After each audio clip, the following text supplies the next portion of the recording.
আসসালামু আলাইকুম। আমরা সমাধান করব এসএসসি টেস্ট পেপার পরীক্ষা 2026।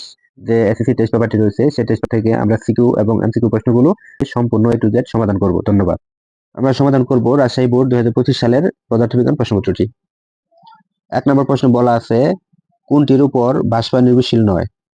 তরলের প্রকৃতি, তরলের উষ্ণতা, তরলের আয়তন, তরলের উপরিভাগের ক্ষেত্রফল। আমরা জানি যে তরলের প্রকৃতির উপর বাষ্প নির্ভরশীল, তরলের উষ্ণতার উপর নির্ভরশীল, তরলের আয়তনের উপর কিন্তু নির্ভরশীল নয়, তরলের উপরিভাগের ক্ষেত্রফলের উপর নির্ভরশীল। অর্থাৎ ক্ষেত্রফল যত বেশি হবে তরল তত বেশি বাষ্পায়িত হবে, তার মানে নির্ভরশীল নয় তরলের আয়তনের উপর। অর্থাৎ ঘ নাম্বার হচ্ছে এই প্রশ্নের সঠিক উত্তর। 2 নম্বর প্রশ্নে বলা আছে, তাপ ধারণ ক্ষমতা নির্ভর করে না বস্তুর ভরের উপর, বস্তুর উপাদানের উপর, বস্তুর তাপমাত্রার উপর, বস্তুর আকারের উপর। কোনো বস্তুর তাপদান ক্ষমতা নির্ভর করে না বস্তুর আকারের উপর, অর্থাৎ ভরের উপর নির্ভর করে। ভর যত বেশি হবে তাপদান ক্ষমতা তত বেশি হবে। উপাদানের উপর নির্ভর করে, তাপমাত্রার উপরও নির্ভর করে, অর্থাৎ আকারের উপর কিন্তু নির্ভর করে না। অর্থাৎ ঘ নম্বরই হচ্ছে এই প্রশ্নের সঠিক উত্তর।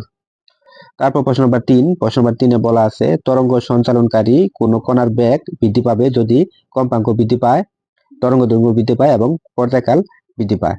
আমরা জানি যে তরঙ্গ সঞ্চালনকারী কোনো কোনো বেগ বৃদ্ধি পাবে, কম্পাঙ্ক বৃদ্ধি পেলে বেগ বৃদ্ধি পাবে এবং তরঙ্গ দৈর্ঘ্য বৃদ্ধি পেলেও বেগ বৃদ্ধি পাবে। পর্যায়কাল বৃদ্ধি পেলে কিন্তু বেগ বৃদ্ধি পাওয়ার সাথে এর কোনো সম্পর্ক নেই। আমরা জানি বি সমান এফ ল্যামডা, অর্থাৎ এক্ষেত্রে ল্যামডা এবং এফ এর সমানুপাতিক, এই দুটি পেলে কিন্তু বেগ বৃদ্ধি পাবে। সুতরাং 1 এবং 2 হচ্ছে এই প্রশ্নের সঠিক উত্তর, অর্থাৎ ক নম্বর হচ্ছে এই প্রশ্নের সঠিক উত্তর।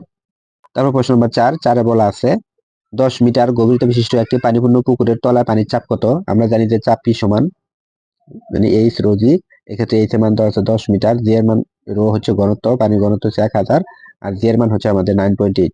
এটিকে যদি আমরা গুণ দেই তাহলে এর মান পাবো আমরা 98000 প্যাসকেল, অর্থাৎ 98000 প্যাসকেল হচ্ছে আমাদের গ নম্বর অপশন। এটি হচ্ছে এই প্রশ্নের সঠিক উত্তর। প্রশ্ন 5-এ বলা আছে, 2 কেজি ভরে একটি বস্তুর আয়তন 0.02 ঘনমিটার, বস্তুকে পানিতে ছেড়ে দিলে পানিতে ভেসে থাকবে নাকি ডুবে যাবে? আমরা যদি দেখি যে এই ক্ষেত্রে ঘনত্ব রো সমান আমরা জানি এম বাই বি, এরকমটাই জানি। এক্ষেত্রে এম এর মান দেওয়া আছে 2 কেজি আর আয়তন দেওয়া আছে 0.02। এটাকে যদি আমরা ভাগ করি তাহলে এর মান পাবো আমরা 100, অর্থাৎ 100 কেজি মিটার পার কিউব পাবো তার ঘনত্ব। যেহেতু ঘনত্ব আমরা 100 পাবো আর পানির ঘনত্ব যেহেতু 1000, সুতরাং পানির ঘনত্বের তুলনায় এর ঘনত্ব কম, এই জন্য বস্তুটি পানিতে বেশি থাকবে। তার মানে বস্তুটি পানিতে বেশি থাকবে, এটি কিন্তু সঠিক। এরপর বস্তুটির ওজন হ্রাস পাবে। হ্যাঁ, বস্তুটির ওজন হ্রাস পাবে, কারণ আমরা যখন পানিতে নামি তখন কিন্তু আমাদের ওজন হ্রাস পায়, অর্থাৎ আমাদের কিছুটা ওজন প্লবতার কারণে কম মনে হয়, তার মানে এটি কিন্তু সঠিক। এরপর বস্তুটির প্লবতা তার ওজনের চেয়ে বেশি হবে। হ্যাঁ, বস্তুটির প্লবতা তার ওজনের চেয়ে বেশি হবে বলে বস্তুটি উপর দিকে ভাসবে, অর্থাৎ 1, 2, 3 হচ্ছে এই প্রশ্নের সঠিক উত্তর, অর্থাৎ গ নম্বর হচ্ছে এই প্রশ্নের সঠিক উত্তর। তারপর প্রশ্ন নম্বর 6, কোনটির পানির প্রতিসরণাঙ্ক? আমরা জানি যে পানির প্রতিসরণাঙ্ক হচ্ছে 4/3 অথবা 1.33। এটি হচ্ছে পানির প্রতিসরণাঙ্ক। খ নম্বর হচ্ছে এই প্রশ্নের সঠিক উত্তর। তারপর প্রশ্ন নম্বর 7, বাতাসে শব্দের বেগ 340 মিটার পার সেকেন্ড, উৎস এবং প্রতিফলকের মাঝে সর্বনিম্ন কত দূরত্ব প্রতিধ্বনি শোনা যাবে? আমরা জানি যে প্রতিধ্বনি শুনতে গেলে সূত্র হচ্ছে 2d সমান vt। এক্ষেত্রে d এর মান চেয়েছে, তাহলে vt ভাগ 2। এক্ষেত্রে শব্দের বেগ দেওয়া আছে আমাদের 340 ইন্টু প্রতিধ্বনি শুনতে সময় লাগে 0.1 কমপক্ষে এবং ভাগ হচ্ছে 2। এটাকে যদি ভাগ করি তাহলে আমাদের আসবে 17 মিটার, অর্থাৎ 17 মিটারই হচ্ছে এই প্রশ্নের সঠিক উত্তর, অর্থাৎ খ নাম্বার হচ্ছে সঠিক উত্তর।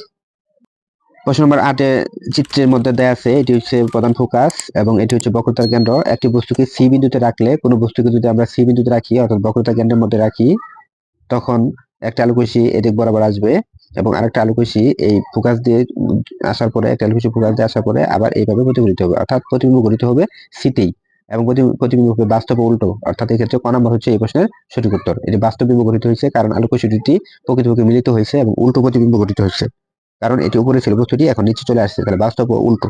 -4, ডায়োপ্টার ক্ষমতা সম্পন্ন লেন্সের ফোকাস দূরত্ব কত? আমরা জানি যে ক্ষমতা P সমান 1/f। এক্ষেত্রে আমাদের চেয়েছে ফোকাস দূরত্ব f সমান আমরা পাবো 1/p। এক্ষেত্রে 1/p, p এর মান দেওয়া আছে -4, তাহলে -4 থেকে যদি ভাগ করি তাহলে আমরা পাবো 0.25, 0.25 এই পাবো আমরা, -0.25 পাবো, এত মিটার পাবো। এটাকে সেন্টিমিটার করলে হবে 100 দ্বারা গুণ দিতে হবে, তখন পাবো আমরা 25 সেন্টিমিটার, অর্থাৎ -25 সেন্টিমিটার হচ্ছে এই প্রশ্নের সঠিক উত্তর, অর্থাৎ কোন নাম্বার হচ্ছে এই প্রশ্নের সঠিক উত্তর। এরপর আমরা দেখবো প্রশ্ন নাম্বার 10। প্রশ্ন নাম্বার 10-এ বলা আছে, বর্তনীর তুল্য রোধ কত? উপরে একটি বর্তনী দেওয়া আছে, তুল্য রোধ চেয়েছে। আমরা যদি খেয়াল করি এটা আছে আমাদের 6 এবং এটা 6, এই দুটি আছে সিরিজে, সিরিজ 6 6 হচ্ছে আমাদের 12, অর্থাৎ এটি আমরা একটা পেয়েছি 12 এবং নিচে আরেকটি আছে 6 এবং 12 এবং 6 কিন্তু আবার সমান্তরাল আছে, তাহলে এক্ষেত্রে হবে আমাদের 1/12 যোগ 1/6। এটাকে যদি আমরা ক্যালকুলেশন করি তাহলে হবে আমাদের 1 + 2, অর্থাৎ এটা হবে আমাদের 3/12 এবং এটাকে উল্টালে হবে আমাদের 12/3। সেক্ষেত্রে ক্যালকুলেশন যদি করি তাহলে হচ্ছে আমাদের 4 ওহম হচ্ছে এই প্রশ্নের সঠিক উত্তর। তারপর প্রশ্ন নম্বর 11তে বলা আছে উদ্দীপকের বর্তনীটির তড়িৎ ক্ষমতা 36 ওয়াট। আমরা যদি ক্ষমতাটা বের করি তাহলে আমরা দেখবো যে ক্ষমতা 36 ওয়াট কিনা। আমরা জানি কারেন্ট I সমান V/R। এক্ষেত্রে ভি এর মান দেওয়া আছে আমাদের 12 ভোল্ট, তাহলে 12 আর রোধ দেওয়া আছে আমাদের তড়িৎ পেলাম 4। তাহলে এক্ষেত্রে আমরা কাটাকাটি করলে পাবো আমরা 3 এম্পিয়ার, বিদ্যুৎ পাবো আমরা 3 এম্পিয়ার। যদি বিদ্যুৎ আমরা 3 এম্পিয়ার পাই তাহলে আমরা জানি যে ক্ষমতা P সমান VI, অর্থাৎ এক্ষেত্রে আমাদের ভোল্টেজ দেওয়া আছে 12 আর I এর মান পেলাম আমরা 3, তাহলে 3 12 কত 36, তাহলে 36 ওয়াট হচ্ছে ক্ষমতা। তার মানে এই বর্তনীটির ক্ষমতা হচ্ছে 36 ওয়াট, এটি কিন্তু সঠিক। তারপর হচ্ছে R1 ও R2 এর তড়িৎ প্রবাহ সমান। আমরা যদি দেখি যে R1 এবং R2 অর্থাৎ এই দুটি সিরিজে থাকার কারণে এই দিক দিয়ে যে কারেন্ট যাবে এদিক দিয়ে কিন্তু একই কারেন্ট যাবে, এই দুটিতে প্রবাহের মান সমান হবে। তার মানে আমাদের এই 2 নম্বরও কিন্তু সঠিক। তারপর R3 এর মান বৃদ্ধি করলে তড়িৎ প্রবাহ হ্রাস পায়। R3 এর মান যদি আমরা বৃদ্ধি করি তাহলে তড়িৎ প্রবাহের মান হ্রাস পায়, কারণ R3 এখানে মান আছে 6, যদি এটাকে আমরা বাড়িয়ে যদি বৃদ্ধি করে 8 অথবা 10 অথবা 20 করে ফেলি কিন্তু তখন কিন্তু তুল্য রোধের মান বেড়ে যাবে, আর তখন যদি তুল্য রোধের মান বেড়ে যাবে তখন কিন্তু বিদ্যুৎ প্রবাহ মাত্রা কমে যাবে। অর্থাৎ সেক্ষেত্রে R3 মান বৃদ্ধি করলে তড়িৎ প্রবাহ মাত্রা হ্রাস পাবে। তাহলে এটি হচ্ছে সঠিক উত্তর। তার মানে 1 2 3 হচ্ছে এই প্রশ্নের সঠিক উত্তর। তারপর আমরা দেখবো প্রশ্ন নম্বর 12তে বলা আছে কোনটি রূপার আপেক্ষিক রোধ। আমরা জানি যে রূপার আপেক্ষিক রোধ হচ্ছে 1.59 গুণন 10⁸8 ওহম মিটার, এটি হচ্ছে রূপার আপেক্ষিক রোধ। তারপর প্রশ্ন নম্বর 13, ভ্যাকুয়াম টিউব আবিষ্কার করেন কে? ভ্যাকুয়াম টিউব আবিষ্কার করেন জন ফ্লেমিং, অর্থাৎ ক নাম্বার হচ্ছে এই প্রশ্নের সঠিক উত্তর। প্রশ্ন নম্বর 14 বলা আছে তড়িৎ বলরেখার ক্ষেত্রে কোনটি সঠিক নয়। তড়িৎ বলরেখার ক্ষেত্রে কোনটি সঠিক নয়? চার্জের পরিমাণ যত বেশি বলরেখার সংখ্যা তত বেশি হবে, এটি কিন্তু সঠিক। বলরেখাগুলো যত কাছাকাছি থাকবে তড়িৎ ক্ষেত্র তত বেশি হবে, এটিও সঠিক। একটি চার্জের বলরেখা অন্য চার্জের বলরেখাকে কখনো ছেদ করে না, এটিও কিন্তু সঠিক। পজিটিভ চার্জের বেলায় বলরেখা পজিটিভ চার্জের কেন্দ্রীভূত হবে, এটি কিন্তু মিথ্যা কথা। অর্থাৎ পজিটিভ চার্জের বেলায় বলরেখাগুলো কিন্তু কেন্দ্রের দিকে যাবে না, বলরেখাগুলো বাইরের দিকে যাবে, অর্থাৎ এরকম ভাবে বাইরের দিকে যাবে। তাহলে এটি সঠিক নয়। প্রশ্নতে বলা আছে নিচে কোনটি সঠিক নয়, তার মানে ঘ নাম্বার হচ্ছে এই প্রশ্নের সঠিক উত্তর।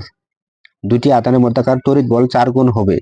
দুটি আধানের মধ্যকার তড়িৎ বল 4 গুণ হবে যদি একটি আধান 4 গুণ করা হয় ঠিক, এবং প্রত্যেকটি আধান দ্বিগুণ করা হয়, এটি হচ্ছে সঠিক।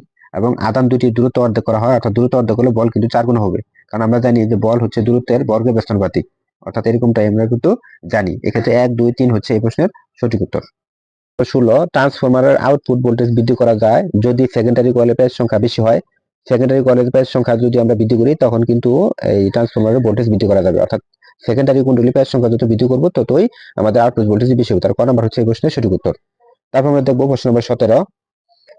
প্রশ্ন নম্বর 17তে বলা আছে কোন আইসোটোপ ব্যবহার করে ক্যান্সার আক্রান্ত কোষকে গামা রে দিয়ে ধ্বংস করা যায়। এটা আমরা জানি কোবাল্ট-60। এরপর প্রশ্ন নম্বর 18তে বলা আছে কোন যন্ত্রে এক্স-রে ব্যবহার করা হয়। Ultrasonography, CT scan, MRI, endoscopy. এক্ষেত্রে সিটি স্ক্যানে কিন্তু এক্স-রে ব্যবহার করা হয়। তারপর প্রশ্ন নম্বর 19, ত্বরণের মাত্রা কোনটি। আমরা জানি ত্বরণের মাত্রা হচ্ছে LT/2, LT/2, অর্থাৎ খ নাম্বার হচ্ছে এই প্রশ্নের সঠিক উত্তর। তারপর প্রশ্ন নম্বর 20, কোনটি মৌলিক বল। ঘর্ষণ বল মৌলিক বল নয়, প্রতিক্রিয়া বল মৌলিক বল নয়, সাম্য বল বা সাম্যতাবিহীন বল মৌলিক বল নয়, বিদ্যুৎ চুম্বকীয় বল হচ্ছে মৌলিক বল। অর্থাৎ 4টি মৌলিক বলের মধ্যে এটি হচ্ছে 3 নাম্বার বিদ্যুৎ চুম্বকীয় বল, এটি কিন্তু হচ্ছে মৌলিক বল। নিচের কোনটিতে ঘর্ষণ বল সবচেয়ে কম। খাটে শুয়ে থাকা, এক্ষেত্রে ক্ষেত্রফলের মান বেশি হওয়ার জন্য ঘর্ষণ বল কিন্তু বেশি হবে। মাটির উপর দাঁড়িয়ে থাকা, এক্ষেত্রে আমরা যেহেতু দাঁড়িয়ে থাকবো ক্ষেত্রফল কম, ঘর্ষণ বল কম হওয়ার সম্ভাবনা রয়েছে। দেয়ালে পেরেক মারা বা দেয়ালে পেরেক লাগানো, এক্ষেত্রেও এই দেয়ালে পেরেক লাগানো এক্ষেত্রে ঘর্ষণ বল অনেক বেশি, কারণ শক্ত করে পেরেকটা লেগে থাকে।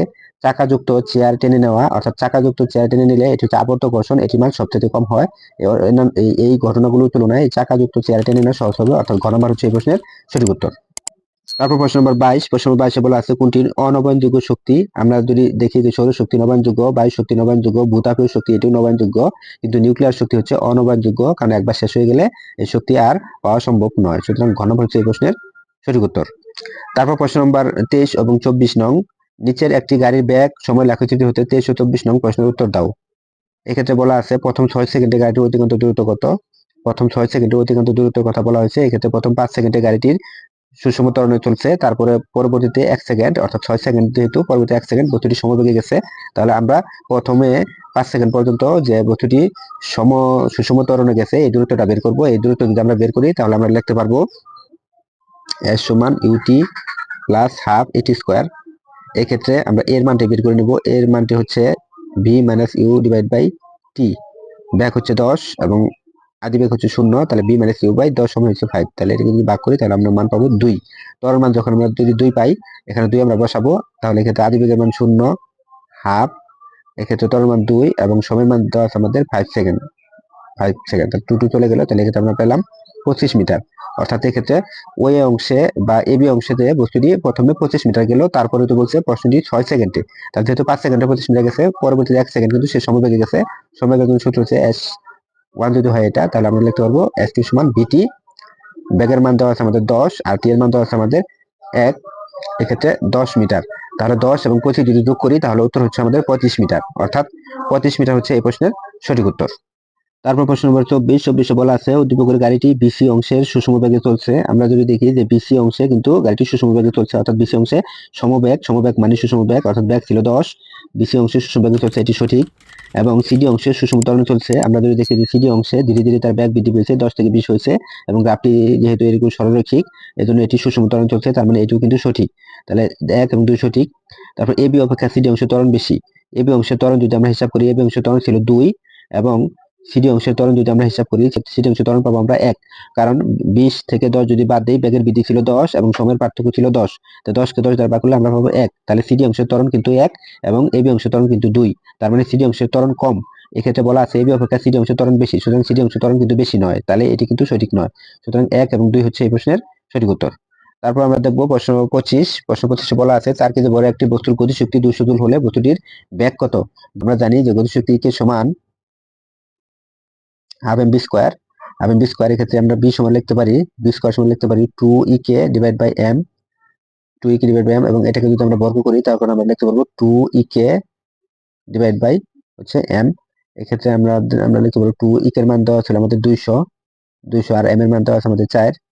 তাহলে যদি আমরা এই যে এই 4 দ্বারা 200 কে ভাগ করি তাহলে পাবো আমরা 50 দুগুণে 100 এবং 100 কে রুট করলে পাবো আমরা 10। সুতরাং খ নাম্বার হচ্ছে এই প্রশ্নের সঠিক উত্তর। তোমরা নতুন যারা আমার এই ভিডিওটি দেখছো, চ্যানেলটি সাবস্ক্রাইব করে পাশে থাকবে। আমরা ধারাবাহিকভাবে বিভিন্ন অধ্যায়ের এমসিকিউ এবং সিকিউ প্রশ্নগুলো লাইভ আকারে প্রকাশ করে থাকি। ধন্যবাদ।